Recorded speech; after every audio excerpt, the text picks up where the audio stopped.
За сайн байцгаана үзэгчдээ Гигэн Монгол подкастын маань ээлжид нэгэн дугаар эхлэхэд бэлэн болоод байна. За манай өнөөдрийн зочноор Монголын хүний нөөцийн судалгааны үндэсний үрэлэнгийн тэргүүн Дэгш Бүрэн ах маань хүрэлцэн ирсэн байна. За танд энэ өдрийн мэндийг хүргэе. Энэ өдрийн мэнд хүргэе. Хоёр өнөөдөр болохоор ажиргалтай ажилтан хэрхэн бий болгох, за мөн Монголын хүний нөөцөд яг одоо тулгамдж байгаа асуудлуудын талаар ярилцахаар хүрэлцэн ирсэн байгаа. Тэгэхээр юун түрүүнд хоёулаа тулгамдж байгаа асуудлаасаа ярилцаж эхлэе гэж бодож байна. Тэгэхээр хүний нөөцийн энэ ажил мэргэжил бол одоо орчин үеийн хүн төрөлхтний хамгийн чухал ажил мэргэжил болчиход байгаа. Ер нь яг мэргэжлийн хувьд бол судлаач нарын тодорхойлсноор бараг одоо 3 сая гаруй мэргэжил байдаг гэж томьёолсон байдаг. Тэрийг бүлгэлж англиад ингээд аваад үзэх юм бол нэг 10 гаруй бүлэг англид ордог. Тэгэхээр энэ олон ажил мэргэжлийг бүгдээрээ одоо судалж тэгээд энэ ажил мэргэжлийн онцлогуудыг тодорхойлоод хүнээс энэ ажил мэргэжлийг хийхэд тухайн ажлыг хийхэд ямар авиас бэлэг, ур чадвар, хүчин чармаалт хэрэгтэй вэ гэдгийг гаргаад тэгээд тэрийг тохируулж хүнийг одоо ажлын байрыг олж томилж ажилуулдаг. Тэгээд тэндээс нь одоо амжилт бүтээл, үр дүн, гүйцэтгэл, бүтээмж гаргуулдаг ийм ажил мэргэжил байгаа. Тийм учраас одоо цагт бол төрийн бус бизнесийн бүх байгууллагт бол маш хэрэгтэй ийм ажил мэргэжил болчиход байгаа. Тэгээд нэгдүгürt нь ажил мэргэжлийн хэрэгтэй, хоёрдугаарт нь байгууллага өөрөө одоо хүн ажиллаж идэг. Тийм учраас нөгөө хүн ажиллаж идэг байгууллага чинь гарч идэг асуудал нь бол дандаа хүний асуудал байд юм байна. Өөр асуудал гарсан ч гэсэн хүнтэй холбоотой байд юм байна. Тийм учраас одоо байгууллагууд бол асуудлаа шийдвэрлэхийн тулд дандаа хүнтэй холбоотой ярьдаг болцсон, хүнтэй холбоотой ойлгодог болцсон. Тийм учраас ганцхан одоо манай Монгол орны гэлтгүү, ганцхан битэрийн гэлтгүү дэлхийн бүх улс орнуудын одоо тулгамдсан асуудал бол хүнтэй холбоотой асуудал болцсон. Тийм учраас энэ хүнийхээ асуудлыг яаж шийдэх вэ гэж дэлхийд даяараа л ярьж байна. Тэгэхээр дэлхийн олон улсын түвшний асуудал юм. Тэгтээ хоёулаа бол яг Монгол улстай яг одоо тулгамдж байгаа хүний нөөцийн асуудлаар бас эхлэе. Монгол улсын хувьд бол хүний нөөцийн асуудал бол хэдэн бүлэг хүчин зүйл байна. Нэгдүгээрт нь бол бид нар одоо юу хэрэгтэй байна вэ гэхээр Монгол улсын яг одоо ихтэй сургуулиуд болоод бусад сургалтын байгууллагаас гарч байгаа бүтээгдэхүүн буюу энэ яг боловсон хүчнүүдийн ур чадвар, мэдлэг чадварын одоо энэ хомсдол дутагдал яг амьдрал дээрээ, ажлын байран дээрээ ирэхээр бол энэний зөрүү гараад байна. Тэгэхээр ур чадварын хомсдол гэж ерөнхийд нь нэрлэдэг байгаа. Энийг шийдэхин тулд бид нар яах вэ гэхээр сургалтуудын чанарыг сайжруулна. За боловсон хүчнийг бол хэрэгцээ шаардлагын дагуу бэлдэх хэрэгтэй болж байна те. Тэгээд нэг талаас нөгөө талаасаа бол хувь хүн талаасаа болохоор юу вэ гэхээр зэрэг өөрийгөө таньж олж мэдэх, өөрөө ямар одоо удамтай, ямар төрөлхийн өгдөлтэй, ямар одоо ажил хийх дуртай, ямар авьяас бэлэг байна уу, хүсэл сонирхол нь юу руу хөтлөөд байна уу гэдгийг тодорхойлоод тэгэд өөрөө бол тэр мэргэжлээ зөв сонгох хэрэгтэй байна. Тэрний дараа бол хүн яадаг вэ гэхээр юм дуртай, чаддаг ажлаа хийдэг болдог. Тэгэх юм бол хувь хүний хувьд бол айгүй амжилт бүтээлт сайтай байдаг. Байгууллагын хувьд ч гэсэн нөгөө ажилт нь амжилт бүтээл сайн байхаар байгууллагын хувьд цааш нь хөгжүүлээд явъя л гэж одоо бодно. Тэгэхээр байгууллага нь бол хүний хөгжлийн асуудал дээр айгүй сайн анхаарах боломж үүсч бий болтгоо гэж ингэж ойлгож байна. Тэгэхээр нэгдүгээр бүлэг энэ асуудал бол ерөөсөө л энэ ур чадварын хомсдлын асуудал. Хоёр талаасаа хамааралтай байх нь шүү дээ. Нэг талаасаа байгууллагаас хамааралтай, нэг талаасаа хувийн талаас. Нөгөө талаасаа хувийн талаас хамааралтай байх нь. За хоёр дахь бүлэг хүчин зүйлийн асуудал бол одоо бид нар бол яг энэ нэг ур чадварын хомсдолтойгоос шалтгаалаад шууд юу гэхээр ажлын гүйцэтгэл бүтээмжийн асуудал. Тэгэхээр бид нар ажилтан өөрөө юу вэ гэхээр зэрэг дуртай юм чаддаг ажлаа хийж байгаа тохиолдолд байгаа бүхнээ ажилдаа зориулдаг. Тэгээгүйгээс болоод юу вэ гэхээр зэрэг ажилдаа одоо бүхнээ зориулж чадахгүй төвчээр гаргаж, хичээл зүтгэл гаргаж ажиллаагүйс болоод гүйцэтгэл муутай, бүтээмж муутай байх талууд бол одоо элбэг ажиглагдаж байгаа. Энээс хамаарад яадаг вэ гэхээр нөгөө ажилтан маань одоо ажлын үр дүн сайн гарахгүй. Үр дүн сайн гарахгүй болохоор цалин урамшууллаа сайн авахгүй. Тэ? Энээс болоод өөрөө бас одоо тэрнээсээ болоод сэтгэл зүйн юм янз бүрийн асуудалд орно. Тэ стресст нь тэ сэтгэлээр унана тэ цааш та ажлыг сонирхолгүй болно тэ. Энэс болоод одоо мэрэгжлийн хэллэгээр бол нөгөө одоо burn out гэж англиар хэлдэг. Энэ нь бол одоо ажлаас халшрах юм хам шинж тэ. Тэгэхээр яг үндэ энэ ажлаас халшрах хам шинж бол яг өөрөөсөө илүү хамаарат байгаа байхгүй. Тэгэхээр энэ гүйцэтгэл бүтээмжтэй холбоотой асуудал байна. Тэгэхээр байгууллага ялангуяа бизнесийн байгууллагын удирдлага хүний нөөцийн мэрэгжилтнүүд юуг одоо илүү анхаарч байна вэ гэхээр хүндээ таарсан ажлын байрыг яаж олж өгч байрыг олох уу? Тэгээд яаж гүйцэтгэлийг нэмэгдүүлэх үү? Яаж сайн бүтээмжтэй ажиллах үү гэдэг дээр л маш их анхаарч байна. Яагаад гэвэл нөгөө 3 дахь бүлэг тулгымцсан асуудал нь бол юу гэхээр хүний олдоц байгаа. Олдоц гэдэг нь бол яг үндэ бас олдохгүй байгаадаа биш. Тогтвор суурьшил муутай эргэж хөдөлгөөн ихтэйтэй холбоотой байна. Тэгэхээр ийм 3 бүлэг одоо хүний нөөцийн тулгымцсан асуудал байна гэж үзэж байгаа. Тэгэхээр одоо нөгөө нэг олдцоосоо илүүгээр нөгөө тогтвор суурьшил нь муу байгаад байна гэдэг чинь шүү дээ. Тэгэхээр түрүүний таны хэлсэн нөгөө нэг эхлээд өөрийгөө олох хэрэгтэй гэдэг хэлж байгаа шүү дээ. Тэгэхээр тэр хүмүүсийн ихэнх нь ч юм уу одоо шинэ өөрийгөө олоогүй улмаас тэр нь одоо байна гэж байх уу? Тэр үйл явцад автагдах юм. Ер нь л залуучууд бол дийлийнх нь одоо жишээ нь бас л юм 80-20 харьцаатай байна гэж би дүгнэж байгаа. Ер нь нэг 15-20% нь бол өөрийгөө багаасаа олж таниад тэгээд өөрийнхөө дуртай сонирхдаг юмараа яваад тэгээд тэр ажил мэргэжлээ зөв сонгоод ингээд цаашаагаа яг одоо амжилтанд хүрээд яваад байгаа тийм. Тэгээд бүр онцгой нь бол нэг 4-5% байгаа. Тэгээд энэ 20% тэгээд 4-5% нь бол яг юм онцсон хүмүүс байна гэж үзсэн. Тэгэхээр үлдсэн нөгөө 80% нь бүр дээшлүүлэх юм бол бараг 95% нь болохоор бид нар ингээл төөрөлдөл яваад байгаа байхгүй одоо өөрийгөө олж таних гал. Тэгэхээр хар багаасаа өөрийгөө олоод таниад ингээд явчих нь чухал юм. Энийг бол одоо ухаантан мэрэгдүүд маш их сургасан байдаг л та Эрдэнэс. Одоо Эрдэнэ манай Ноён утаг Данзан 10 сургаал дээр байдаг. Өдөн дэвлэгтэй шувуунд өндөр юуны даваа вэ? Өөрийгөө таньсан хүнд амьдрал юуны даваа гэсэн юм сайхан сургаал байдаг. Энэ юу гэлээд байгаа вэ гэхээр өөрийгөө таниад олцоо. Тэгэх юм бол энэ амьдрал тийм их одоо ойлгохдохгүй хэцүү юм байхгүй.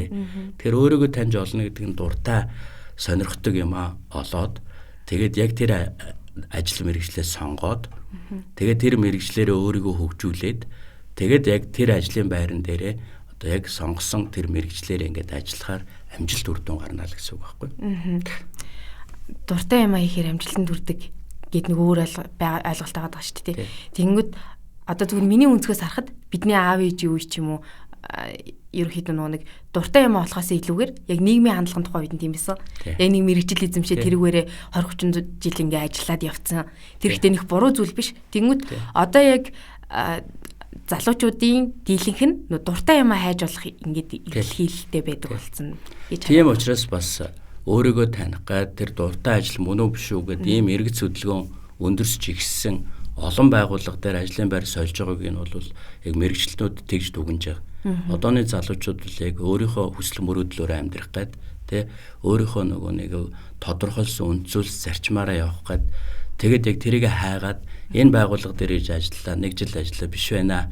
За өөр нэг газар хай гэдэг ингээд нэг хэсэгтээ амьдралынхаа тодорхой нэг хэсэг хугацааг эрэл хайгуулаар өнгөрөөд байна гэж дүгнэж байгаа. Тэгээ тэрийг бол бас буруутгахгүй. Ямар ч байсан өөрийгөө олж таних гээд ингээд явж гин. Зоригтой амьдрч гин тий. Тэгж яагаад бас нэг одоо тодорхой хугацааны дараа олж таниад тэгээ байраа олоод тэгээ амжилтанд хүрээд явах боломжтой гэж үзэж байгаа. Дуртай гэдэг нь бол зөвхөн ганцхан дуртайдаа биш. Дуртай мөртлөө чаддаг байх хэрэгтэй. Дуртай бөгөөд чадахгүй байх юм бол бас хэцүү тийм. Тийм учраас дуртай тэгээ чаддаг байх хэрэгтэй. Дуртай чаддаг байхын тулд дуртай ажил мэргэжлээ сонгоод тэрэн дээр маш их хичээл зүтгэл чармаалт гаргах хэрэгтэй. Хөдөлмөрлөх хэрэгтэй. Тэгжиж бол нөгөө нэг мэдлэг, ур чадварыг эзэмшнэ. Мэдлэг, ур чадвар эзэмшсэн гэдэг нь бол цаашаа ажилд нөгөө амжилт олоод явах үндэс нь болно. Тэгээ ажиллаа хийгээд ингээ яваад байхаар дадал суугаад тэгээд аягүй сайн одоо дадал туршлагыг эзэмш өөрийн гэсэн арга барилтай болсноор ажлыг одоо өндөр түвшинд бүтээмжтэй, амжилттай, үр дүнтэй гүйцэтгэх боломжтой болно. Одоо яг энэ ажлын байран дээр гарч байгаа залуучууд ч одоо нэг 21-ээс 23 ч юм уу хавцаа байгаа шүү дээ. Ер нь гараад удааг байгаа. Тэнгүү чи одоо нөгөө нэг Generation Z үеийнхэн яриад байгаа шүү дээ. Та болохоор буруутгахгүй гэдэг чинь тий. Тэгэнгүүт ихэнх байгууллагын хүний нөөцийн зүгээр яриагийн сонсохоор айгүй хэцүү одоо ингээд яг энэ үеийн хүүхдүүдийг ажилуулахаар одоо ингээд ажиллаа нэг бол ингээд одоо ингээд ажилласаа гараа явчихна. Аль эсвэл ингээд явчихна гэдэг яг тиймэрхүү асуудал айгүй ярьдаг л та. Тэгэхээр тэр өөрсдийнхөө одоо манай тэр мэрэгчлэнүүд, хүний нөөцийн мэрэгчлэнүүд, удирдах ажилтнууд бүгдээрээ нийлж хагаад яг тэр одоо тухайн нөхцөл байдлын хүндрэл бэрхшээлийг хэрхэн яаж таарсан зөв хүний нөөцийн бодлого юм арга замыг сонгож ажиллах вэ гэдгийг тодорхойлох хэрэгтэй байхгүй. Одооны тэр залуучуудыг бид нар ингээд орж гараад байна, докторгүй байна гэдэг талаас нь биш те. Яавал яг өөрийг олж таниулах уу? Яавал сайхан байрыг олж болох уу? Яавал богино хугацаанд дадлагжуулаад тэг дуртай чаддаг ажлыг олоод ингээд ажиллуулж боломжтой. Яавал тэр өөрийнх нь ажиллах тэр хугацааг нь тодорхойлоод тэр хугацаанд нь бас үр дүнтэй юм бүтээмжтэй ажиллах вэ гэдэг энэ арга замаа л өөрсдөө бодож олж тодорхойлох. Энийг л одоо хүний нөөцийн бодлого гэж хэлээд. Тийм ээ тий. Би нөгөө таныг судалж явах явцдаа нэг таны нэг хэлсэн гоё үгийг олохгүй юу. Тэр нь юу байсан бэ гэсэн чинь аз жаргал гэдэг нь бие эрүүл, ухаан сарвал, сэтгэл амгалан байхыг хэлнэ гэдэг. Та энэ талаар гоё дэлгэрүүлээд ярил. Энэ өгүүлбэр бас ингээд ажиглалч нөгөө нэг яг тэр гэхэд хэцүү айгүй олон талтай зүйл шүү дээ. Тэнгүүд таны яг ингээд нэг өгүүлбэр яг нэг онцон юм шиг надад санагдсан байхгүй юу? 3 өөр янзаар. Энэ бол яг одооны орчин цагийн хүний нөөцийн чиг хандлага хаашаа явж байгаа вэ гэхээр ажилтнаа сайхан дааз жаргалтай магнит тэнгэр байлгах гэдэг ийм зорилго руу явж байгаа. Тэхийн тулд яах вэ гэхээр зэрэг энэ өөрөө энэ орчлоо хорвоод ирчих хүн яг үндэ яах гэж төрсөн бэ гэхээр бид нарын зорилго бол аз жаргалтай амьдрах л гэж төрсөн байдаг. Тэгэхээр өөрийн бодоод хэрэггүй байхгүй аз жаргалаа хайх хэрэгтэй. Аз жаргалаа хайх гэж бодохоор хүн өөрөө юу вэ гэхээр зэрэг бид нарт яг харагдаж байгаа бие бол ингээд энэ махан бие байгаа байхгүй. За тэгвэл энэ махан бие маань аз жаргалтай байхын тулд яах вэ гэхээр өвдөхгүй эрүүл сарвал байх хэрэгтэй тий. Тэгвэл энэс гадна одоо өшөө 2 бие бас байдаг. Тэр нь бол нэг нь болохоор бодол бие, нэг нь сэтгэл бие хоёр байна. Тэгэхээр бодол биенээс нь бүх юм хамаардаг. Тухайлах юм бол хүний бодож байгаа бодол өөрөө үг болдог. Үг болохоор үйлдэл болдог. Тэгэхээр зэрэг яг үг үйлдэлийг харахаар энэ хүн ийм юм бодож исэн байна гэж дүгнж болж байгаа байхгүй. Тэгэхээр энэ бодол биеийг бид нар яавал одоо аз жаргалд хүргэх вэ гэхээр энэ бодол биеийг бид нар аюул сайн гэж төвлөрүүлж энэ бодол нь эмх цэгцтэй байх ёстой. Тэр бодол замбраагүй болохоор хүнийг маш их ядраадаг. Аз жаргалгүй болгодог. 9 шидийн бодоол ингээл байх юм бол шүн нойргүй болчихно. Тэ? Өдөр нь болохоор төвлөрч чадхаа болчихно. Ажлаа хийж чадхаа болчихно. Тэгж яагаад айгүй бол гар хүлээ аваад юм унж тусчул яах вэ? Тэр чинь бодлоос амарч байгаа байхгүй. Тарих судлаачид бол хүнийг хамгийн одоо доотлолтой гэхэд энгийнээр бол нэг 3,000-аас 7,000 бодол бодож идэг. Бүр ихсэл 12,000 бодол хүртэл байдаг гэж ингэж тодорхойлсон байдаг. Тэгэхээр нөгөө төмөн янзын тэр бодлуудаа эмхэл цэгцлэх тэгээд сайхан бодлоо ингээд өөрөө төвлөрүүлэх энэ нь болохоор хүн ингээд амжилтанд хүрэх ганц гол суурь нөхгүй. Тэгэхээр бодол бие тэр. Дараагийнх нь сэтгэл бие гэж байгаа. Сэтгэл бие бол юу вэ гэхээр бидний зан чанарыг тодорхойлдог. Тэгэхээр сэтгэл нь маш тайван байх хэрэгтэй. Сэтгэл нь маш тайван байх хэрэгтэй. Тэгэхээр бид нар сэтгэлээ тайван байлгахын тулд яах вэ гэхээр зэрэг яг бодол нь цэгцтэй, төвлөрсөн, сэтгэл нь сайхан тайван амгалан ийм байх юм бол бие нь сайхан эрүүл байна. Яг үнэхээр бид нар бие юугаар өвдөгдөг гэхээр бодлоо одоо эмх замбраагүй бодлоороо бие аягүй ядраадаг өвдөгдөг. Тэгээд сэтгэлдээ ингээд юм хураад тэгээд энэ сэтгэлд нь юм ингээд бөглөрөөд тэгээд сэтгэлээ онгойлохгүй байж байгаа. Сэтгэлийнхаа энэ одоо тэр бөглөөсийг арилгахгүй байж байгаа аягүй ядраадаг байхгүй. Одоо жишээ нь энэ аяг ба штэ. Энэ аягийг ингээд бариад үзэхээр хэдэн грамм уу? За нэг хэмжээ нь бол нэг 200 грамм л байх те. Ингээд өргөхөр хөнгөн боловч насан туршдаа энийг ингээд барайл яваад байвал яах вэ? Чадахгүй. Хүн санагдана. Чадахгүй. Тэр ч одоо санагдах биш. Бүр ингээд би 20 минут ч барьж чадахгүй яг. Тэгээд алтна. Тэгэхээр энэ юу вэ гэхээр бид нар сэтгэлдээ жоохон юм бодоод үлдээхтэлтэй. Сэтгэл нэг юм үлдчихлээ гэдэг чинь тэ. Тэгэхэд л яг энээс хэцүү тийм хүнд ямиг бид нар ингээд авч явж байгаа байхгүй. Тээж явж байгаа байхгүй. Тэгэхээр бид нар яах вэ гэхээр энэ сайхан бодлон цэгцтэй төвлөрсөн. Сэтгэл нь ийм одоо янз бүрийн юмгүй бөглөөсгүй те онгорхоо тэгээ тайван амгалан бид нар хүнтэй ярилцахад хүртэл сайхан сэтгэлээ нээж ярих гэж ярьдэн шүү дээ. Тэгээ ярихаар зэрэг дараа сайхан болчлоо. Йоо энд нэг тэглэдсэн юм гараад аягүй сайхан болчлоо гэлтэгдэг те. Энэ эднэр чи юу гэхээр тэр хүн өөрөө сайхан тайван амгалан аз жаргалтай магнат тэнгэр байх суурахгүй. Тэгэхээр ийм гурван л юм байгаа энэ дэр. Тэгэхээр бид нар бодлоо сайхан эмгцэхтэй байлгаад сэтгэлээ одоо янз бүрийн юм ингээд сэтгэлдээ хурахгүй те. Тэгээд сэтгэлээ одоо онгойлгож хүнтэй ярьж чаддаг те. Тэгээд ийм тайван амгалан сэтгэлтэй байгаад энэ биеийн эрүүл байвал ер нь аз жаргалтай байна л гэж дүгнэж байгаа. Аз жаргалтай хүн ажлын бүтээмжийн илүү их. Тийм хүн чинь л яг бүтээмж гаргадаг байхгүй. Түрүүхэн би нөгөө бид тэр уран бүтээлч нарын талаар ярьж байсан те. Яг уран бүтээлч нар ч гэсэн яг юм байх хэрэгтэй. Уран бүтээлч нар ялангуяа уран бүтээлч нар бүр одоо юм яг тэр жоо одоо юугаа яг ингээд төвлөрөөд тэ сэтгэлээ тайван байлгаж хагаад тэгээ биеийн эрүүл сарвал ирч хүчтэй байж хагаад тэгээд яг онгодоо оруулж хагаад ингээд бүтээдэг ийм бүтээл гаргадаг ийм хүмүүсийн хувьд бол энэ зөв мэдрэмжээр ажил хийдэг ийм хүмүүсийн хувьд бол маш чухал.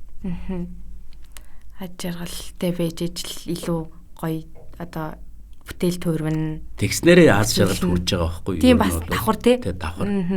Тэгэхээр сайхан яг бодлоод төвлөрүүлээл сэтгэл нь тайван амгалан биеийн эрүүл сарвал байжгаад ажил хөдөлмөрөө хийгээд гоё юм бүтээл гараад тэр бүтээл нөө тэр хүнд өөрт нь аз жаргал өгч байгаа. Тэгээд улам цааш нь ажиллах тэгээд ажил хийж байгаа ажил нь утга учиртай гэдэг нь мэдрэгдээд тэгээд цаашаа улам ихийг бүтээх юм одоо ирмэлзэл тэмүүлэл үүсч бий болж байгаа. Хүний нөөцийн одоо тал дээр байгууллага тэгээд ажилтан хоёрын одоо уялдаа холбоо тэрэн дээр одоо хамгийн том тулгамддаг асуудал энэ талаар ярилцвал ер нь бизнесийн байгууллага бол одоо яг энэ цагийн нэн шин томьёологдсон хандлагын загвар нь бол юу вэ гэхээр ерөөсөө л багийн ажиллагаа байна. Тэр багийн ажиллагаа бид хоёр ч гэсэн ажиллахад багаар л ажиллаж байгаа байхгүй. Тэгэхээр бид хоёрын мэдээж нэг нь удирдан те хоёр хүн ажиллахаар нэг нь удирдтаараа. Тэгэхээр тэр нь бол багийн ахлагч нь болоод нөгөөх нь ажилт нь болоод тэгээ ахлагч ажилтаа хоёрын хооронд харилцаа гэдэг тогтож байгаа. Тэгээд ингээд ажиллахад хамгийн түрүүнд юу вэ гэхээр бие бинийг аягүй сайн ойлгох хэрэгтэй гэдэг. Хэрвээ бид хоёр бие бинийг ойлгохгүй бол одоо хамтарч ажиллаж чадахгүй шүү дээ. Тэр чинь дахиад нэг түрүүнийх шиг бид хоёр эхлээ ойлголцохын тулд яг одоо бодол дээрээ төвлөрөөд сэтгэлээ нийлүүлээд тэгжиж бидний гар нийлнэ шүү дээ. Тэгээ ганцхан нийлнэ тий. За ийм л учиртай. Тэгэхээр удирдлага ажилтаа хоёр ийм л холбоотой байна. Тэгээ энийг нь бол янз бүрээр тайлбарладаг хүмүүс хүн хэлээрээ мал хөлөөрөө гэдэг шүү дээ. Тэгэхээр харилцааны асуудал гараад ирдэг. Харин тийм яг тэгдэг. Тэгэхээр сайхан хоёулаа ярьж байгаад ойлголцсон юм үстэй тий. Тэгэхээр ярьж байгаад ойлголцсонд бол удирдах ажилт нь бол хүндлэх ёстой, сонсох ёстой тий. За удирдах ажилт нь бол ажилтнаа бас юм үлгэр дуурайлтай байх ёстой тий. Тэрийг удирдах чаддаг байх ёстой, чиглүүлж чаддаг байх ёстой, урам өгч чаддаг байх ёстой, идэвхжүүлж чаддаг байх ёстой, гүйцэтгэлийн шударгаар үнэлдэг байх ёстой. Ер нь зөв шударга хандах ёстой. Тэгжиж нөгөө хүн чи итгэл үнэмшил төрнө шүү дээ. За би энэ хүнээр удирдуулж яг болох юм байна тий. Энэ хүнээр удирдуулахаар би их юм сурах юм байна. Юмд хүрэх юм байна гэдэг итгэл үнэмшил төрнө. Тэгжиж тэр хоёрын хоорондын харилцааны бие биенээ хүнддэгсэн итгэлцэл дээр цаашаа ажиллана явж байгаа. Тэгээ нөгөө хүн хэлээрээ мал хөлөөр өгдөж ерөөсөө л юм. Харилцаа нь бол яг итгэлцэл дээр тогтож байгаа. Итгэлцэл урамшил одоо урам өгөөгүйгээс болоод хүмүүс нэг ажлаас нэг хашрах гэдэг шүү дээ. Burnout. Тэгэхээр тэр талаар яриул ерөнхийдөө ажлаас хашрах хам шинж гэдэг нь байгууллагаас шалтгаалж гин үү аль эсвэл хүн өөрөө өөрийгөө бас түрүүний яриад бодлоо зэгцэлэхгүй байх ч юм уу маш олон зүйл байгаа бах л та тийм тал дээр л. Тий олон зүйл байгаа. Ер нь бол яг одоо бид нар хоёр талаас нь л авч үзэж байгаа. Нэг талаасаа байгууллага талаасаа болохоор бид нар яг ажилтнаа аягүй сайхан юм таатай орчин нөхцөл бүрдүүлье гэдэг employee experience гэдэг ойлголт гараад ирсэн. Тэр нь юу вэ гэхээр ажлаа хийхэд нь маш юм боломжийн таатай хамгийн зөв юм орчин нөхцөлийг бүрдүүлэх хэрэгтэй байдаг. Яг гэвэл бид нар тэр нэг ажилтнаа ажил хийхэд нь үйлдвэрлэлийн процесс ч юм уу технологийн үйл явц ч юм уу юм дистарал ч юм уу энэ буруугаас болоод ажилдаа алдаа гарвал яг үндэ ажилтнах биш байхгүй. Бид нар өөрсдөө ажлынхан дээр нэг таатай орчин нөхцөлийг бүрдүүлж чадаагүйгээс болоод тэрэн дээр боолд ирсэн ч яг л тийм алдаа гаргана. Өшөө нөгөө бат гэдэг хүн ирсэн ч яг тийм л алдаа гарах байхгүй. Тэгэхээр бид нар employee experience гэдэг ойлголтыг байгууллагын талаас нь удирдлагууд хүний нөөцийнхөө хамтарч яагаад ажилтнаа яг ажиллахад нь хамгийн таатай орчин нөхцөлийг бүрдүүлэх гэдэг нь энэ одоо нөгөө аз жаргалтай ажилтны нэг хэсэг байгаа. Employee experience. Нөгөө талаасаа бол нөгөө ажилтны талаасаа яах вэ гэхээр өөрөө ажилтаа өөрөө яг тэр ажиллаа нөгөө дуртай чаддаг ажиллаа олцсон. Тэгээд тэндээ нөгөө дуртай болохоор байгаа бүх сэтгэлээ гаргана шүү дээ. Чаддаг болохоор тэр чи ямар нэг асуудал гарсан ч гэсэн тэр чинь ивэн олоод зохицуулах юм урд үүтэй байгаа шүү дээ. Тэгэхээр энэ гарц гаргалгаан гараад ирж байгаа. Тэгээ ингээ хоёр талаасаа мэрих юм бол аль нь тийм асуудалд орохгүй. Нэг нь одоо тэр ажлаас халшрах хам шинжинд орохгүй. Нөгөөх нь хүнээ одоо тэгж одоо юу итгэл алдах ч юм уу те одоо гомдоох ч юм уу тийм асуудалд орохгүй. Урмын хуглах ч юм уу тийм асуудалд орохгүй гэсэн үг. Тэгэхээр түрүүний миний ярьсыг л багийн хамтын ажиллагаа байхгүй. Аль аллаас хамааралтай. Тийм ээ те. Ажлаас халшрах хам шинж гэдэг дээр нөгөө зарим улсууд одоо тэрийг багасгахын тулд одоо ажлын 4 өдөртэй болох ч юм уу тиймэрхүү зүйл явагдаадсэн тий. Тэгэхээр таныг бас одоо нөгөө судалгааны учраас тэр тал дээр одоо монголчууд төрийн байгууллага 7 цагаас ажил эхэлдэг болсон шүү дээ. Тэгэхээр монголчууд нийтээрээ 7 хоногийн 4 өдөр ажиллаад ч юм уу аль эсвэл ажлын цаг нь арай эртсээд арай эрт тардаг болвол одоо арай өөр төвшөнд бас очих боломжтой. Энэ бол яг тэр ажлаас хаашрах ч юм уу тэр асуудалтай би холбоогүй гэж үзэж байгаа. Энийг бол би нөгөө бүтээмжтэй холбож үзэж байгаа. Ажлын гүйцэтгэл бүтээмжтэй. Би 5 өдрийнхөө ажлыг хэмжээтэй байгаа ш нормтой тий. Тэр 5 өдрийнхөө ажлыг би 4 өдөрт хийчих юм бол 1 өдөр нь намайг хамрааж болно. Тэрийг бол би 4 өдрөөр ажиллаж болно гэж үзэж байгаа. Тэр тохиолдолд бол. Тэрнээс нөгөө 5 өдрийнхөө ажлыг одоо 4 хоногтой болголоо гингүүд нөгөө 5 өдрийн ажиллаж эхний 7 хоногтой багтахгүй дараагийн 7 хоногтой гүгдээл тий. Тэгээ сарын ажил нь багтахгүй болоод жилийн ажил нь төлөвлөгөөндөө хүрэхгүй болол ийм асуудал гарах юм бол тэр маш буруу. Миний одоо бодож байгаагаар бол юу гэхээр одоо бол нөгөө нэг 3 дахь нөгөө том асуудал бол гүйцэтгэл бүтээмжийн асуудал гэж би чамд ярьсан тий. Тэгэхээр яг тэр талаас аваад үзэхээр би 8 цагийн ажлыг 6 цагт хийж болно. Тэгэх юм бол тэр 2 цагийн тэр хүн өөрийгөө хөгжүүлэх ч юм уу тийм юмд зориулах боломжтой. Тэрнтэй яг адилхан 5 өдрийн ажлыг би 4 өдөрт хийлээ гэх юм бол 1 өдөр нь өөрийгөө хөгжүүлэх юм уу дараагийнхаа ажил бэлтгэх ч юм уу эсвэл бүр амрах ч юм уу тэр нь зориулж болно. Тэгэхээр нөгөө хүн чинь дараагийн 7 хоногт бүр хэрчвчтэй ирэх байхгүй. Тэгээ бүтээмж нь бүр нэмэгдэх байхгүй. 5 хоногийн ажлыг 4 хоног хийчихэд 1 хоног амарчаад ирсэн бол дараа нь 5 хоногийнхаа ажлыг 3 өдөр хагас хийгээд бүтээмжээ нэмэгдүүлж бид нарт бол яг үнэ хэлээд бүтээмжийг нэмэгдүүлэх чухал байхгүй. Ажилтныхаа бүтээмжийг хэрхэн яаж нэмэгдүүлэх гэдэг тал дээр тэр л ажиллах хэрэгтэй юм тий. Тэр ажилтны бүтээмж нэмэгдэнэ. Ер нь бол ийм судалгаа өгдөө. Ажилтны бүтээмж ингээд сар болго 1% нэмэгдлээ гэхэд жилдээ 12% өсөлт гарна. Тэгж яхад яг нөгөө компанийн бүтээмж нь болохоор зэрэг тэрнээс нь дахиад 2-3 дахин өссөн байдаг. Тийм нэг системийн зүй тогтол байдаг байхгүй. Ер нь бол яг математик нь бол 1% өсөлтийг ингээд нэмээд цаашаа явах юм бол 37 дахин өсдөг гэсэн ийм математик байна. Тэгэхээр тэр математикийг амьдрал руу буулгах юм бол би сар болгон 1% бүтээмж өсөлттэй жилийн 12% өсөлттэй юм бол баг юм уу байгууллага нь бол цаашаа 3-4 дахин бүтээмж өсөлттэй байна. Тэгэхээр ажилтны одоо бүтээмжийн өсөлт нь байгууллага түлхэц болж өгч байна тийм. Ерөөсөө тэр байхгүй. Тэр яг бол байгууллага ч өөрөө нэг юм том систем тогтолцоо байгаа. Тэр ажилтан чинь байгууллагын нэг хэсэг нь шүү дээ. Тэгэл тэр нэг хэсгийн механизмын нэг хэсгийг л ажиллуулж байгаа байхгүй. Тэгэхээр уялдаа холбоотой байдаг.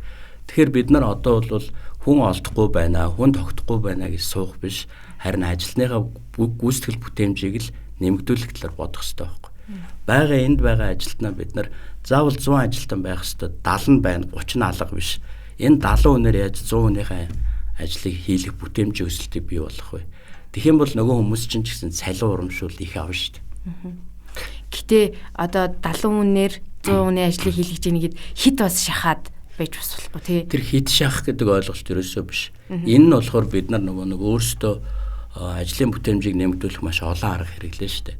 Төрөний одоо дуртай чаддаг ажлаа хийж байгаа хүнийг байрыг нь олох гэдэг чинь нэг. Тэгээд зөв зохион байгуулалтанд оруулах тэр тэгээд өшөө хүмүүстэй яг тийм нөгөө урам өгөхтэй сэтгэлийн ийм урам өгснөөр хүнд ийм одоо ажиллах ийм одоо тэмүүлэл ирмэлзэл үүсч бий болдог. Тэгээд нөгөө нөхцлөөр нь хангаж өгөх одоо employee experience-ээр хангаж өгөх тий. Тэгээд өшөө дээр нь сүүлийн үед бол одоо технологиуд аяг их нэвтэрч байна. Одоо HR бол HR tech гэдэг ойлголт гарч ирсэн. Тэгэхээр HR tech нь бол хүний ажилтны ажлын гүйцэтгэл ажлын үйл явцыг хэрхэн яаж одоо технологи суурьтай болгох вэ те нэг дижиталчлалын асуудал байгаа те бүх юмыг автоматжуулах дижиталчлах те гуравт нь бол одоо AI буюу одоо хиймэл оюун ухааны асуудал. Тэгээ сая бид нэр юу яагаад Монголын хүний нөөцийн салбарын багийнхан бас Сингапурт очиод бид нэр HR-ийн одоо дэлхийн хүний нөөцийн лидерүүдийн HR-ийн конгресс гэж болдог. Тэр конгресс суугаад ирсэн. Тэрэн дээр бол Английн Лондонгийн их сургуулийн профессор аав хүү хоёр юм Сүкэнд гэж профессор идэг. Тэр хүү Сүкэнд нь ирээд тэр хоёр бол хоёр ном бичсэн байдаг. Нэг нь болохоор Future Professional буюу одоо ирээдүйн мэрэгжил гэж ном байна. Хоёр дахь нь болохоор зэрэг World Without Work буюу одоо ажил байхгүй тийм орчлон ертөнц болох нэ гэдэг. Тэр нь юу вэ гэхээр зэрэг хиймэл оюун ухааныг хэрхэн яаж одоо яг энэ хүний нөөцийн менежментэд нэвтрүүлэх үү, ажил мэргэжилд нэвтрүүлэх үү гэдгийг одоо тодорхойлсон ном баг. Тэгээд тэндээс тодорхойлоод одоо Сүкэндийн өөрийнх нь тэр яг номынх нь тайлбар хичээлд нь суугаад ингээд сонсоход юу гэж томьёолж байна вэ гэхээр нөгөө түрүүний бид нар ярьжсэн нөгөө 3 сая гаруй ажил мэргэжлээ чи одоо бүр оновчлоод цөөхөн болгоод тэгээд дижиталчлаад технологи суурьтай болгоод зарим нь аппликейшнаар зарим нь програмаар ингээд шийдээд тэгээд дараа нь хиймэл оюун ухаан нэвтрүүлээд ингээд яхаар ажил мэргэжлүүд ерөөсө 5-7 бүлэг төрлийн ажил мэргэжлүүд үлдэх юм байна. Ерөнхийдөө ямар чиглэл нь юу вэ гэхээр зэрэг яг тэр хиймэл оюун ухаан буюу супер компьютертэй ажилдаг одоо ассистент буюу туслах тий. Тэрний инженер, AI инженер нь тэрний технологич нь за тэг үлдсэн хоёр төрлийн мэргэжил нь болохоор зэрэг хүний одоо яг энэ юу тал дээр ажилдаг. Хүний одоо сэтгэл зүй тэг хүний одоо эмпати гэж ярьдаг тий. Одоо нөгөө хүнийхээ оронд өөрийгөө тавьж ойлгох тэр одоо энэ мэдрэмжэн дээр суурилсан. Одоо мэдрэмж одоо бас soft skill талаас нь ярьдаг шүү дээ. Одоо энийг бол би одоо нөгөө эвдүү гэж ойлгодог тий. Тэгэхээр хүний яг дотоод ертөнц энэ мэдрэмж эвдүү талын энэ мэрэгжилтний нэг ажил байгаад байгаа тий. Дараагийнх нь бол одоо бас яг эрүүл мэндтэй холбоотой AI мэрэгжилтнүүд байна. Тэгэхээр ийм чиглэлүүд үлднэ. Бусдууд нь бол одоо уламжилт мэрэгчлүүдээс өөрчлөгдөнө. Тэгэхээр бид нар яах вэ гэхээр зэрэг залуучуудад бол одоо юу үлдэж байгаа вэ гэхээр зэрэг та нар сайн learning гэдэг ойлголт гарч иж байгаа. Суралц. Тэгээд unlearn гэдэг ойлголт гарч иж байгаа. Энэ нь юу вэ гэхээр өмнө мэддэг байсан юмнуудаа мэддэг гэж одоо дүүрсэн сав болж болохгүй. Тэрийг мэддгүй юм шиг орхиод өнөөдрөөс эхлээд дахиад суралцаад юунд суралцах вэ гэхээр хиймэл оюун ухаанд суралц, технологид суралц, дижиталчлалд суралц те. Одоо орчин цагийн энэ бүх одоо нөгөө мэрэгжил бий болж ирэх үйл ажиллагаануудын эксперт нь болох ёстой гэдэг ийм л зөвлөгөө өгч байгаа. Хиймэл оюун ухаанаар хийх ажил, хийхгүй ажил гэж тусдаа ялгаж ерөнхийдөө бусад одоо мэрэгчлүүд нь ямар гэсэн үг үү тий. Яг тэгээд ялгаж байгаа хэсэг нь бол тэр хүний нөгөө нэг одоо сэтгэлийн мэдрэмжийн дотоод ертөнцийн энэ зүйлүүдийг болохоор зэрэг тусдны мэрэгжил болгочихж байгаа байхгүй. Тэрийг судалдаг мэрэгжил болгочихж байгаа. Тэгээ эрүүл мэндийн ингээд нэг мэрэгжил болгочихж байгаа. Тэгээд тэрнтэй холбоотой боловсролын одоо мэрэгжлүүдтэй боловсрол нь бол одоо шууд ингээд дижиталчлал, хиймэл оюун ухаан, технологийн боловсрол болчихлоо шүү дээ. Тэгээ бусдууд нь бол нөгөө нэг энэ яг юунууд ассистент гэж яриад байгаа. Ассистент нь бол одоо бүх юм провайдер бус тийм тоног төхөөрөмжийг нь ажилуулдаг энэ оператор шиг байна тий. Тэгээд ассистент тэгээд нөгөөдөл нь бол AI инженерингийн талын технологийн талын мэргэжлүүд. Энэ нь бол илүү гарч ирэх. Ийм одоо ирээдүйн прогнозтой гэж томьёолж байгаа байхгүй. Монголын хүний нөөцийн үндэсний үрэлэн байгууллагын тухай бас ярилцвал үзэгчд маань илүү сонирхолтой байна. Тэгээ хүний нөөцийн судалгааны хүрээлэн бол одоо 2010 онд үүсгэн байгуулагдсан. За тэгээд тэрнээс хойш одоо бид нар чинь ер нь 14 жил яг энэ ажлыг хийж 3 чиглэлээр үйл ажиллагаа явуулж байгаа. Нэгдүгээрт нь бол судалгааны ажлуудыг хийдэг. За судалгаа бол дандаа яг хүний нөөцийн менежментийн талын судалгаанууд хийгддэг байгаа. За олон улсын судалгаануудыг дээр бол энд PwC-тэй хамтарсан тэр түрүүний бид нар ярьсан нөгөө генерашны судалгаануудыг бид нар гаргаж хийж ирсэн байгаа. За тэгээд нөгөө байгууллагаас ажилтаа яг юу хүсдэг вэ гэдэг энэ судалгааг бол Омарагийн судалгааны аргачлал гэж байдаг. Тэгээд тэр аргачлалаар бид нар бас гаргаж тавьж ирсэн. Тэгээд Монгол хүн дээр буулгаад эсвүслийн судалгаа гэдэг юм нэртэй судалгаа хийж исэн байгаа. За тэгээд дотооддоо бол бид нар одоо яг үндэснийхээ Монгол хүний онцлог, тэгээд Монгол хүнд таарсан менежментийн арга барил, удирдах арга барил, эвдүү юу байх вэ? Хүний нөөцийн бодлого, тэгээд хүний нөөцийн үндэсний загвар ямар байх вэ гэдэг тал дээр судалгаа хийж байна. Хоёр дахь чиглэл нь бол сургалтууд байдаг. Яг судалгаан дээрээ суурлаад, сургалтууд явуулаад, тэгээд тэрнийхээ дараа зөвлөө өгөөд ажилтдаг ийм одоо энэ уялдаатай 3 үйл ажиллагааг явуулдаг. 9 хүслийн судалгаа гэж тийж юм тийм. Бүр эртний яг манай монголчуудын нөгөө 9 хүслийн одоо дээдл нь 9 хүслийн одоо биелүүлнэ гэдэг ийм юу байдаг байсан.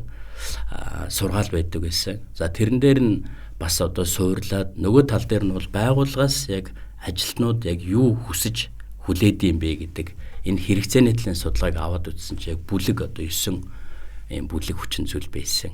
За тэрэн дээр нь бол судалгааж авч үзсэн байна. Энэ дээр нэг сонирхолтой зүйл нь юу вэ гэхээр зэрэг олон улсад бол энэ нь цалин урамшуул гэдэг ойлголт нь бол нэлээ хойгуур одоо 6-7% ордог байхгүй ерөнбээрээ. Манай монголчуудын хувьд бол нэгт ордог. Тэрэн дээр. Ерөөсөө судалгаа хийгээд үзэхэд нэгт одоо цалин урамшуул чухлаа л гэж л. Байгууллагаас яг тэрийг одоо чухалчилж нэгт авч үздэг л гэдэг. Тэгэхээр бидний хувьд бол энэ цалин урамшуул дээр үнэхээр анхаарах хэрэгтэй.